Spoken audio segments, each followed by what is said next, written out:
the red button. Yeah, we're good. Cool. Red light, that means something. All right. So, Ian, do you want to start by giving us a little bit of your personal background, state your name, your Sure. role in the company, and how you came to first work at Vermont Computing? Sure. My name is Ian Stewart. My title, if you want to call it that, is General Manager. I've also been on the co-op side. I'm the president of the company, elected by the members. I've been at Vermont Computing probably 11 years now.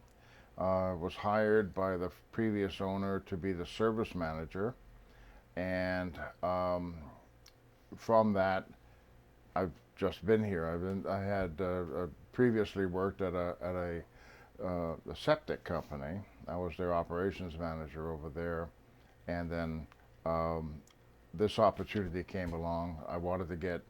I started off my career, my surveying career, in computers. I'm retired military, and then I started off my surveying career in computers. My first computer that I ever worked on was an IBM 360, so that gives you some idea of how far back I go. So when the opportunity came along to work here, I jumped at it, and it was interesting because there were a couple of times when the company almost went from a private traditional company to an employee-owned company, not necessarily a co-op, but an employee-owned company. There were a couple of times during the course of my time here, but I may be getting a little bit ahead of myself here. So. Well, yeah. So, do you want to just talk a little bit about the origins of Vermont Computing as a company, and sort of Sure. how it developed up to the point where you guys started thinking about the worker co-op? The catalyst, I guess, for the idea of becoming a cooperative is from me watching YouTube videos of a fellow. I've just lost his name. Richard Wolff? Richard Wolff, thank you very much, yeah. Watching YouTube videos of Richard Wolff's lectures in various locations, and I found the idea intriguing, and it also meshed with some personal experiences I had, and that is when I first came out of the Army, I was over in Germany, and I went to work for a German firm. And in Germany, it's quite common for corporations to have employee representatives on the board of directors. And I thought that was an interesting concept. And the firm I worked for was unionized, and there were different groups of employees. There were the folks that actually assembled the product, and then there were folks who were the office workers. They were called Angestellte in German, and I fell into the office worker category. And although I wasn't a member of the union, I enjoyed the benefits of the union. I got my pay was at union scale and so forth. But what I really found interesting was when there were any issues that came up, the board was much more receptive to the idea of working with the employees. You rarely had strikes, and it was because of the membership on the board of the employees being there, and they were able to work things out very quickly amongst the board members. So when I started listening to Richard Wolff, I took these experiences that I had from my days in Germany, and I said, that might be something that we could apply here at Vermont Computing. It was then Vermont Computing Incorporated. But I had to bide my time because at the time we had a different group of employees, and I could tell just from working with these folks that it probably wouldn't work very well for us because of just the way the folks were. Time moved on. Jeremy, the owner of the business, had approached us a couple of times about buying the company out. But again, none of us were particularly interested in it at that time. Well, I'll fast forward to 2014, April of 2014, and I was sitting back here thinking about it, and I said, you know, with the guys that we have here now, this might work.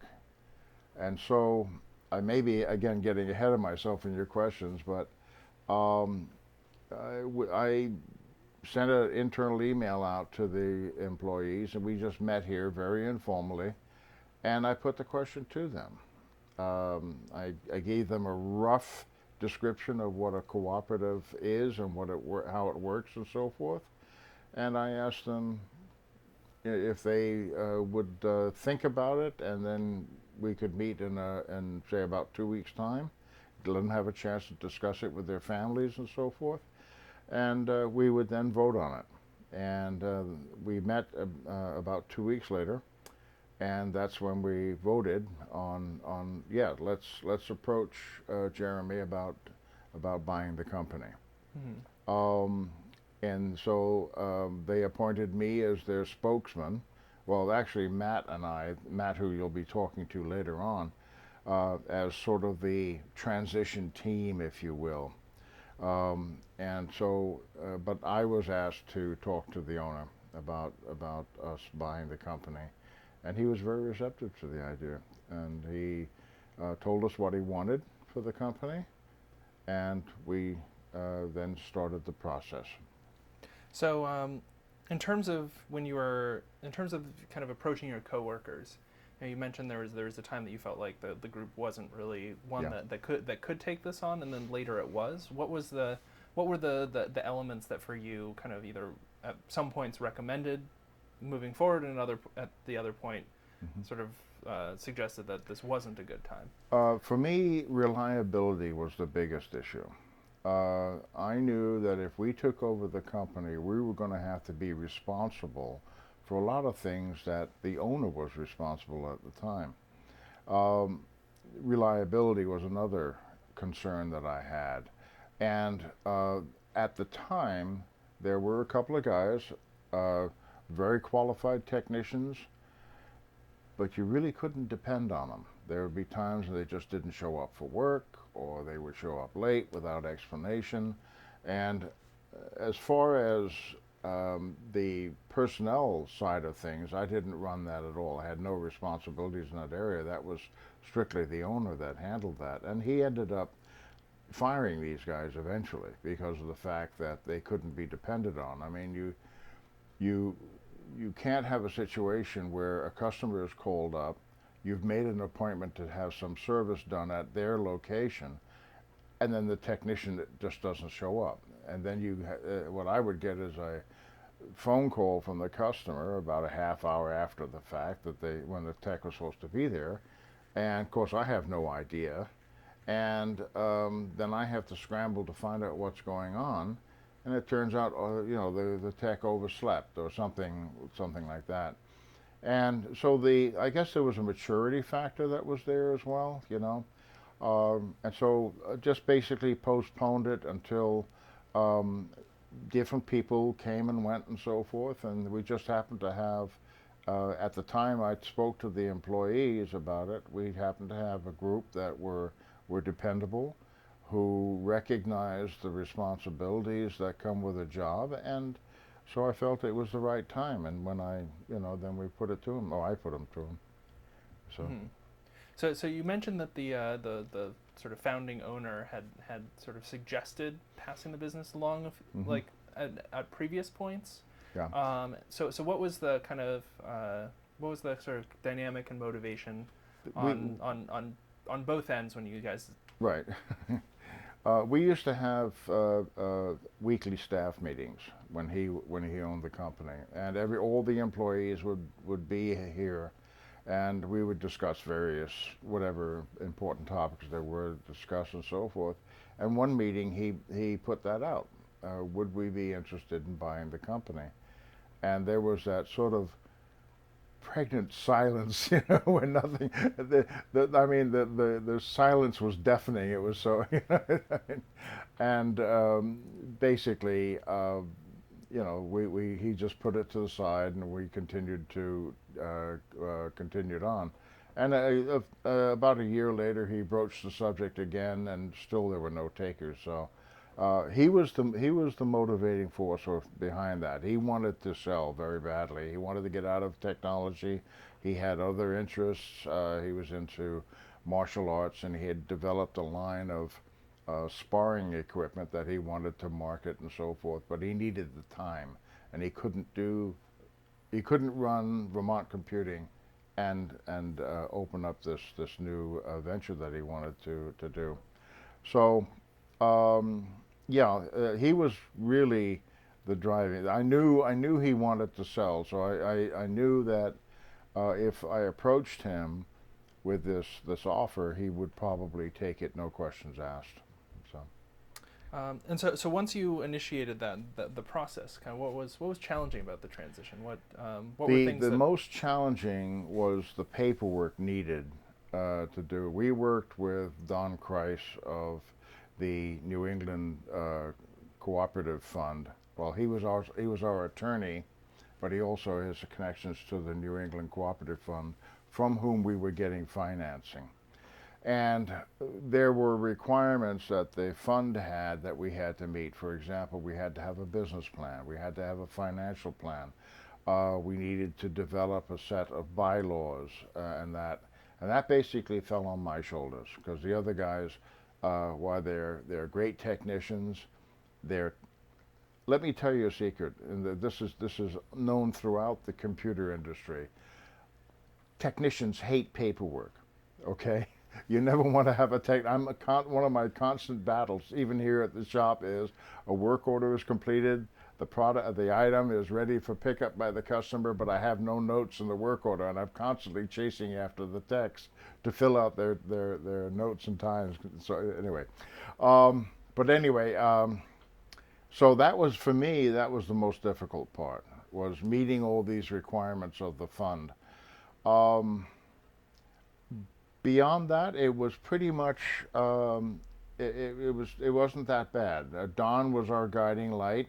Don Kreis, the lawyer, he told us pretty much what we needed to do, when, and so forth. So that was very helpful. And if anybody is considering a cooperative for their organization, or starting one and so forth, I highly recommend getting an attorney. But they need to be an attorney experienced in co-op law. They need to know what's required, not only by the firm providing the funding, but also what the state requires, and of course the federal at the federal level too. But that was the biggest challenge, was writing up the business plan, writing up the financial plan, forecasting our expected income for the next. They wanted a year out, and so we had to kind of forecast that. And then, of course, the bylaws. Now the bylaws were a bit of a challenge because initially we went with a very complex, very detailed bylaw. And halfway through the thing, Don says, "Wait a minute, I found a simpler one," and scrap all that and start all over again. So that was the biggest thing, was the paperwork involved. Mm-hmm. And so once the transaction was completed, you'd raised the money and had and sort of and now you're up and running as a new cooperative. Were there like was the sort of change? Did the culture change? Did the experience of working here change? What was that transition like? Very much so. We went from basically what I like to call a totalitarian state. You know, you had the owner of the business, he's the boss, he gives the instructions and you do it. You know, you had the boss and the worker bees. You know, when things went wrong, that was his problem, not ours. You know. Once we got started as a cooperative, we kind of fell into our little niches, our little areas of responsibility. For example, Bob Holman is our in-shop tech. He's pretty much responsible for all of the technical work that's done here. Matt runs Pickles and Bricks, who you'll be talking to later on. He runs the gaming side of things. I take care of all the back office responsibilities, as well as helping out on the shop floor when we have a customers tend to come in groups for some reason. I don't know what it is, so I'll help out on there. But we've kind of fallen into our little areas of responsibility without any formal process. Nobody ever sat down and said, Bob, you're going to do this, Matt, you're going to do that kind of thing. The biggest challenge for us once we got started was assuring customers that they weren't going to lose their tech support. You know, that everything was going to be up in the air and so forth. We did lose some customers. It happened. And there have been a couple that have come back to us since then. I mean, we've been a cooperative since November of 14, so almost getting on to 2 years now. And people have seen that the company isn't going away, and so they saying, hey, okay, maybe we ought to go back to Vermont Computing again. And so we've picked up a couple who have come back to us. But that was the biggest challenge we had once we got started, was holding on to the customers.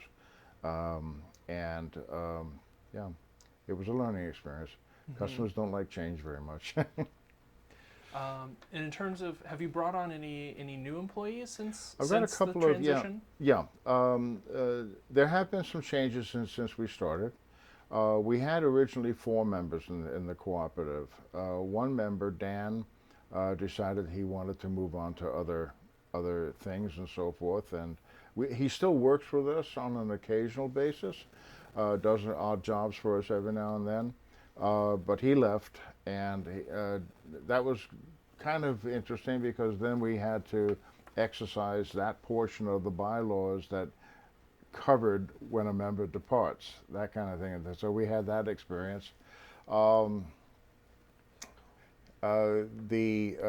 I have now, the way we're set up now is we have, as members of the cooperative, is myself, Matt, and Bob, as we're full members. Our bylaws call for a full-time employee to make a decision after being here for a year. If they decide they want to join the co-op, then they join. We'll vote on them, and they'll come in. Or if they decide, no, I don't want to join the co-op, then they have 2 choices: stay here, stay with us as a part-time employee, or move on to new challenges. And what we have right now, the way we're organized, to answer your question more directly, is we have 3 full-time employees, which are the members, and then we have 2 part-time employees. Sorry.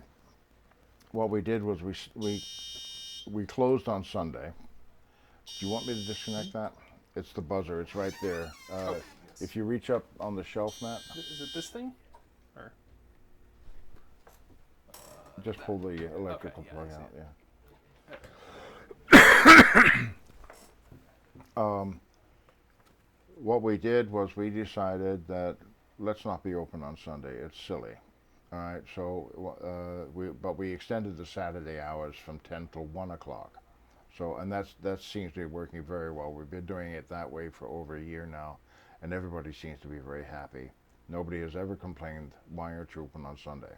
You know, so it's worked out well for us. It's those kinds of decisions that somebody starting off will have to make, because we were lucky. We had experience to draw on. Whereas somebody starting off is basically going to be trial and error, you know, and see how it goes. So, are there any other things that you think someone kind of, you know, who's in the process of maybe having just bought a business from the owner should be sort of aware of and thinking of as they go through that if at sort all of possible, process? especially if you don't have, none of the owners, the co-op owners, have any experience in a particular area of the business. For example, let's say I was a technician and not the service manager and so forth, and didn't have back office experience. That would have been a serious problem for us. You know, how do you keep the books? When do you make a deposit in the bank? You know, all that kind of back office things. When do you invoice a customer? All those sort of mundane things that if I had been a tech, I would never think of it. I just wouldn't be interested in it. So it's important when you're first starting off to have those important sectors of the business covered by somebody who has some experience in that area. Um, the yeah, if you're starting off totally blind, if you've never done this before, whatever this is, I would say try to gain some experience. If some company would let you come in who does the same thing outside, far enough away to where you won't be competitors, if they would let you come in and say intern or shadow one of their people, to where, say, a production manager would say, okay, you got to make sure that the cookie cutters are clean because state law says such and such, you know, that kind of thing. Then that's what I would recommend to somebody. If you, I would not recommend going into a field you know nothing about. You'd probably crash and burn within 6 months or less, I would imagine. So having some experience in the field would be most helpful. The and of course, having the previous owner help out would be a big help as well, because that person can tell you, do this, don't do this, and this is why you don't want to do this, you know, because of X, Y, and Z. And usually that we did have some help from Jeremy after we initially bought the company. It was a financial arrangement. We were paying him as a consultant, but for the most part, we really didn't need much of his help because of the backgrounds that we were coming from. I know that one of the things I found out in literature, because I did an awful lot of research online about converting from a traditional to a cooperative company.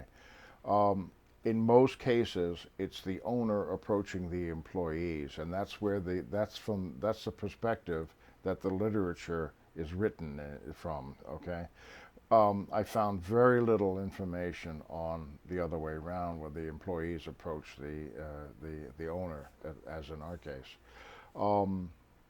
But having said that, the literature that is out there is very, very helpful. It gives you a good idea of what you're getting into, things that need to be addressed. One of the things I learned, and I had found a sheet that said most conversions from a traditional to a cooperative takes about 6 months, and there's sort of a timeline thing of what happens when. I said, well, we don't have to worry about that. He's already agreed to sell it. It's just a matter of doing other. It took us literally exactly 6 months to do it in because of all the paperwork and things. So yeah, that would be my recommendation, is to make sure you know something about the business you're getting into, if you can. Mm-hmm. Cool. Any final thoughts or things or stories that haven't been said? No. I would say if you're thinking about doing it, by all means, get hold of your organization, all right? The Employee Ownership Council, or sorry, Center. There you go. I knew it was that. They're very helpful. There are other organizations, cooperative organizations out there that put out information that you can download and read and so forth. And think about it, but think about it realistically. Don't put rose-colored glasses on and say, oh, everything's going to be peachy keen. It may not be. You have to be serious about it and think this is a business you're going into. It's a democracy, but it's also a business. There's some fundamentals there that don't change. It doesn't matter if it's a traditional company or a co-op. And I think you'll find that whoever watches this will find that the people in the co-op community are very helpful, and they will take the time necessary to answer your questions if you need help. If you're thinking about, I know most co-ops are food co-ops. I'm sure if you were to approach a food co-op, they would be more than happy to sit down with you or let you observe, sort of intern, if you will, to pick up the lessons so you can, and they would help you through the process as well. I mean, we had help, so I'm sure that same would apply. And we would be happy to help somebody thinking about opening up a, you know, a computer co-op, as long as it's not next door. All right. Well, thank you. You're most welcome. Thank you.